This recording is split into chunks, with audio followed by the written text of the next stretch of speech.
Dans un petit village appelé Uchiwa, vivait une belle et gentille dame nommée Ife. Ife était si belle que sa beauté attirait le regard de plusieurs hommes du village. Beaucoup venaient demander sa main, mais elle refusait catégoriquement toutes les avances. Sa seule raison de rejeter les hommes était qu'elle ne voulait pas commettre d'erreurs et finir par épouser le mauvais. Elle craignait de se faire maltraiter par un homme qu'elle pourrait appeler son mari. Pour cette raison, elle rejeta plusieurs hommes qui ne lui semblaient pas dignes. Elle avait presque 31 ans sans mari ni enfant. Sa mère, impatiente, commença à la persuader d'accepter l'un des prétendants et de se marier. « Maman, ne me presse pas. Je vais me marier, mais pour l'instant, je n'ai pas encore trouvé l'homme avec qui je veux passer le reste de ma vie. » Toutes ses amies et connaissances du village étaient déjà mariées et avaient déjà des enfants. Mais Ife était toujours célibataire. Les villageois l'appelaient de différents noms pour se moquer de sa situation. Certains la traitaient d'esprit maléfique. Malgré toutes les critiques et la pression des gens, Ife ne les écoutait pas et ne se souciait de personne. Elle ne manquait jamais de se comporter de manière respectueuse et polie. Un jour, alors qu'elle se rendait au marché, elle se fit mordre par un serpent à la cheville gauche. Elle tomba en gémissant de douleur et en criant à l'aide, mais personne ne se préoccupait d'elle. Elle continua à crier à l'aide. Heureusement, un très bel homme nommé Moussa, qui passait par là, la vit allongée sur le sol en train de crier de douleur. Il courut immédiatement à son aide. Il lui demanda ce qui s'était passé et elle lui expliqua qu'elle avait été mordue par un serpent. Il eut pitié d'elle. Il la porta immédiatement et l'emmena chez l'herboriste du village. L'herboriste soigna Ife, mais elle s'endormit pendant le traitement. À son réveil, elle trouva Moussa à son chevet. Après avoir retrouvé ses forces, elle le remercia de lui avoir sauvé la vie. Moussa était si beau qu'elle tomba amoureuse de lui. Moussa était également amoureux d'elle, mais ne savait pas comment lui dire. Il lui toucha doucement la main, ce qui la fit frissonner. Ils se regardèrent dans les yeux et commencèrent à s'embrasser. C'était la première fois que Ife était si faible face à un homme. Ce fut un coup de foudre. Moussa aimait tellement Ife qu'il décida de l'épouser et de faire d'elle sa femme.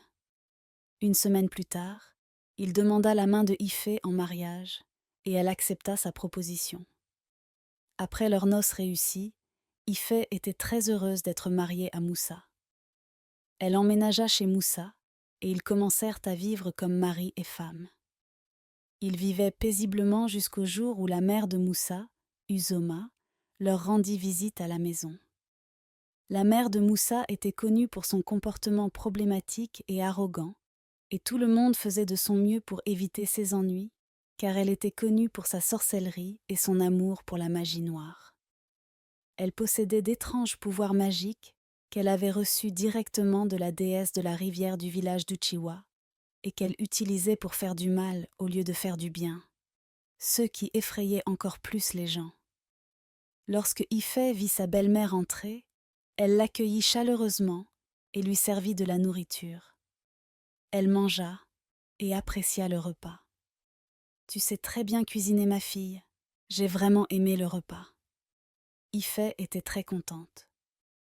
Le soir, lorsque son fils Moussa rentra à la maison, elle commença à se plaindre de Ife et de la nourriture qu'elle lui avait donnée à manger. « La nourriture que ta femme m'a servie aujourd'hui est insipide et elle ne m'a même pas ajouté de la viande. » Ife était stupéfaite. Pourtant, elle m'avait dit qu'elle avait aimé le repas, se disait-elle. Cependant, Moussa, connaissant bien sa mère et aussi sa femme, il ne prit pas la plainte au sérieux. Au fil des jours, Uzoma commença progressivement à rendre la maison conjugale de Ife insupportable. Elle se plaignait constamment de la moindre erreur, trouvant toujours des défauts chez Salima et rendant sa vie difficile. Elle allait même jusqu'à lui lever la main dessus. Ife, étant une femme bonne et gentille, faisait de son mieux pour plaire et satisfaire sa belle-mère malgré sa méchanceté envers elle. Elle allait jusqu'à laver tous ses vêtements, cuisiner 6 différentes variétés de repas pour elle chaque jour pour satisfaire ses goûts. Elle nettoyait la maison à la satisfaction de sa belle-mère, lavait tous ses vêtements et prenait soin d'elle. Malgré tout, Uzoma n'était jamais satisfaite. Elle avait toujours quelque chose à redire. Ife devint progressivement une servante dans sa propre maison conjugale, sans repos ni moment de paix pour elle. Chaque matin, dès que Moussa quittait la maison, Uzoma envoyait Ife faire différentes courses comme si elle était une servante. Ife supportait le désespoir juste pour rester au foyer. Elle ne voulait pas couvrir sa mère de honte en divorçant avec son mari. Mais un jour, Ife se confia à son mari et lui raconta les souffrances que sa mère lui avait infligées. Son mari Moussa était très contrarié et malheureux. Il tenta de parler à sa mère des contraintes qu'elle imposait à sa femme. « Maman, je veux que tu arrêtes de traiter ma femme comme une servante quand je quitte la maison. » Uzoma se mit en colère contre Ife pour l'avoir dénoncée à son fils. Elle jura de s'en prendre à elle. Cette même nuit, elle jeta un sort à son fils Moussa pendant son sommeil. Le sort qu'elle lui jeta était pour le rendre insensible. Peu importe comment elle traitera sa femme, il ne réagira jamais et ne lui fera plus aucun reproche. Dès qu'elle lui jeta le sort, elle transforma Ife en une femme de ménage à temps plein. Et Ife continua de souffrir, tandis que son mari restait silencieux face à tous les mauvais traitements infligés par sa mère. Mais Ife ignorait que son mari était en effet sous l'emprise d'un sort maléfique. Elle continua d'endurer les tourments de sa belle-mère, et cela continua pendant des mois. Quand elle donnait de la nourriture à sa belle-mère, celle-ci la lui jetait à la figure et lui demandait de lui préparer autre chose. Quand elle dormait pendant la journée, elle lui renversait de l'eau dessus et lui criait dessus. « Tu n'as donc rien à faire ? Tu dors en pleine journée ? Tu n'as rien trouvé à faire dans cette maison ? Tu n'es qu'une fainéante. Mon fils n'aurait jamais dû t'épouser. Tu ne le mérites pas. » Un jour, Ife découvrit qu'elle était enceinte de son premier enfant. Elle était heureuse de savoir qu'elle allait bientôt devenir mère. Elle annonça la bonne nouvelle à son mari et profita pour le supplier de ne jamais laisser sa mère Uzoma le savoir. La torture de Ife par sa belle-mère continua, et Ife découvrit qu'elle commençait à s'affaiblir de plus en plus au fil des semaines. Elle décida de quitter sa maison conjugale en disant à son mari qu'elle voulait voyager chez elle et qu'elle y resterait jusqu'à ce qu'elle accouche. Pendant qu'elle expliquait tout à son mari, elle ne savait pas que Uzoma se tenait derrière une porte à écouter leur conversation. « Cette sorcière est donc enceinte ? Et elle essaie de me le cacher ?» Elle commença à chercher des idées pour empêcher sa belle-fille de partir. Le jour où Ife devait partir, Uzoma se faufila dans sa chambre et ajouta quelque chose dans sa nourriture. Après avoir mangé, Ife commença à se sentir étourdie et n'eut plus la force de partir. Elle s'endormit pendant des heures et lorsqu'elle se réveilla, il faisait déjà nuit. Elle était déçue. Elle regarda dans son assiette et remarqua qu'on avait ajouté quelque chose dans la nourriture qu'elle avait mangée. Elle était contrariée et alla confronter sa belle-mère l'air énervé en lui disant qu'elle la soupçonnait d'avoir mis quelque chose dans sa nourriture.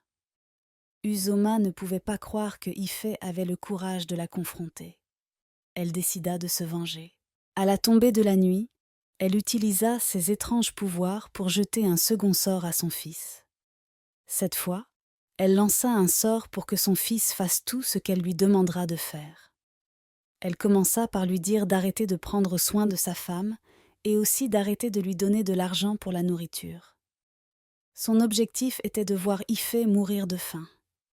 Elle commença à lutter seule pour prendre soin d'elle-même et de sa grossesse qui était déjà visible. Elle parvenait à en sortir en effectuant des travaux domestiques pour les gens du village qui lui payaient une petite somme d'argent qu'elle utilisait pour acheter de la nourriture pour elle-même et aussi pour acheter des affaires pour son enfant à naître. Cela étonnait Uzoma de voir comment elle parvenait à survivre même sans l'aide de son mari. Elle pensa que le sort qu'elle avait jeté à son fils n'était peut-être pas suffisant pour faire souffrir Ifé. Alors elle décida de jeter un sort sur sa grossesse. Le sort avait pour but d'empêcher la grossesse de Ifé d'arriver à terme. Après 6 mois, il était presque temps pour Ifé d'accoucher. Elle était excitée à l'idée que son bébé puisse arriver bientôt. Elle avait tout préparé, et 11 mois passèrent, et elle n'accoucha toujours pas. Elle commença à pleurer en demandant à Dieu de l'aider à accoucher, mais plus elle attendait, plus tout semblait vain. Sa belle-mère commença à se moquer d'elle et à l'appeler par des noms en lui disant que c'était ce qu'elle méritait pour l'avoir défiée. « Tu oses te confronter à moi. Tu sais qui je suis ? Si je n'avais pas souffert pour accoucher de mon fils, l'aurais-tu comme époux aujourd'hui ? Maintenant, tu ne pourras plus jamais accoucher. Ça t'apprendra à me tenir tête. » Le mari de Ifé, sous l'influence du sort jeté par sa mère, ne se souciait même pas de sa femme. Ifé dut porter ce défi seul. Uzoma, déterminée à voir sa belle-fille souffrir, amena une autre femme à la maison pour que son fils l'épouse. « Cette femme est celle qu'il te faut, mon fils. Elle s'appelle Fatou. Elle est belle, soignée et respectueuse. Tu vas te marier avec elle et divorcer avec l'autre porc. » Elle chassa Ifé de la maison conjugale avec un gros pilon en main, alors qu'elle était toujours enceinte. Ifé quitta la maison en pleurant et se rendit chez sa mère. Lorsque Ifé arriva chez elle, elle raconta toute l'histoire à sa mère. Sa mère était très triste que sa fille ait subi tout cela aux mains de sa belle-mère. Elle l'accueillit chez elle à bras ouverts et prit soin d'elle. Elle était heureuse que sa fille soit sortie de cette situation en vie. Ifé continua de lutter avec sa grossesse. Après 18 mois de grossesse, elle tomba malade. Sa mère commença à s'inquiéter pour sa fille et sa grossesse.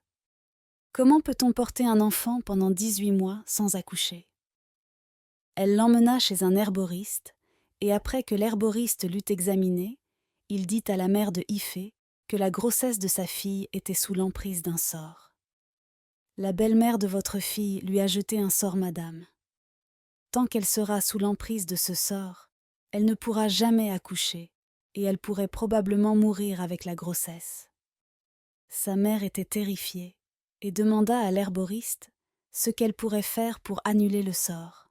« Vous devez accompagner votre fille vers la rivière du village d'Uchiwa pour qu'elle s'y baigne. Comme le sort jeté sur votre fille provient des pouvoirs la déesse de la rivière, seul un bain dans la rivière pourrait annuler le sort. » La mère de Ifé s'exécuta et accompagna Salima vers la rivière. Elle y entra et se baigna. 3 jours plus tard, elle commença à se sentir mieux. Au 4e jour, elle entra en travail et accoucha d'un garçon. Elle était très heureuse. Pendant ce temps chez Moussa, Fatou, la femme que Uzoma avait ramenée pour que son fils l'épouse, s'avéra être la fille d'un très puissant prêtre en chef. Uzoma tenta de la maltraiter comme elle le faisait avec Ifé. Elle essaya de lui jeter un sort, mais le sort ne fonctionna pas. Elle décida d'empoisonner sa nourriture. Une nuit, alors qu'elle dormait, elle se faufila dans sa cuisine pour ajouter du poison à son bol de soupe sur la table. Fatou n'était pas endormie en réalité. Elle faisait seulement semblant. Elle se cacha derrière la porte et vit Uzoma ajouter le poison dans sa nourriture. Après qu'elle fut partie, Fatou prit le pot de soupe empoisonné et l'échangea avec le pot de soupe de Uzoma. Le lendemain matin, Uzoma se réveilla l'air heureuse, espérant bientôt entendre une triste nouvelle. Elle entra dans la chambre, commença à manger à partir de son bol de soupe, sans savoir que la nourriture qu'elle mangeait provenait du pot qu'elle avait empoisonné. Après avoir mangé, elle se coucha dans sa chambre et ne se réveilla plus jamais. Elle mourut.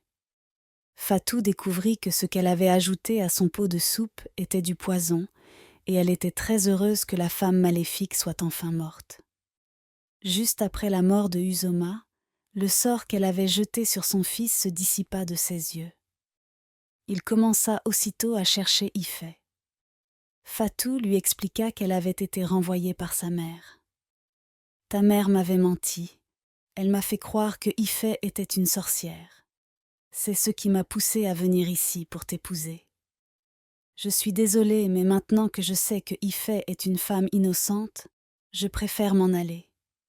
Je ne veux pas prendre sa place car elle ne mérite pas ça. » Fatou ramassa ses bagages et quitta la maison.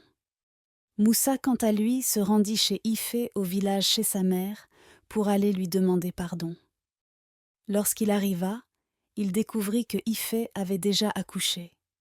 Il était très heureux. Il s'agenouilla et demanda pardon à Ifeh, lui expliquant qu'il n'avait pas agi intentionnellement. Il lui dit que sa mère lui avait jeté un sort. « Je suis vraiment désolée pour tout le tort que je t'ai causé, Ifeh. Je n'ai jamais voulu me comporter de cette façon avec toi. J'étais sous l'emprise d'un sort jeté par ma propre mère. » Ifeh savait que son mari n'était au courant de rien. Elle savait que ce n'était pas sa faute. Elle lui pardonna et ils s'embrassèrent. Il prit son enfant dans ses bras sous le regard de Ifeh, qui était submergé dans ses larmes. Ils se retournèrent ensuite ensemble avec leur fils à leur maison conjugale. À leur arrivée, elle découvrit que sa belle-mère était morte. Elle était à la fois heureuse et triste, mais sa joie prit rapidement le dessus. Elle savait que dorénavant, elle n'aura plus à subir les mauvais traitements qu'elle subissait auparavant. Ifeh et Moussa, ainsi que leur fils, vécurent comme une grande famille heureuse. Ne nuisez jamais aux autres car ce que vous souhaitez pour les autres vous reviendra. N'oubliez jamais de prier Dieu peu importe les situations que vous traversez dans votre vie. Abonne-toi et laisse un commentaire d'encouragement si tu as aimé l'histoire.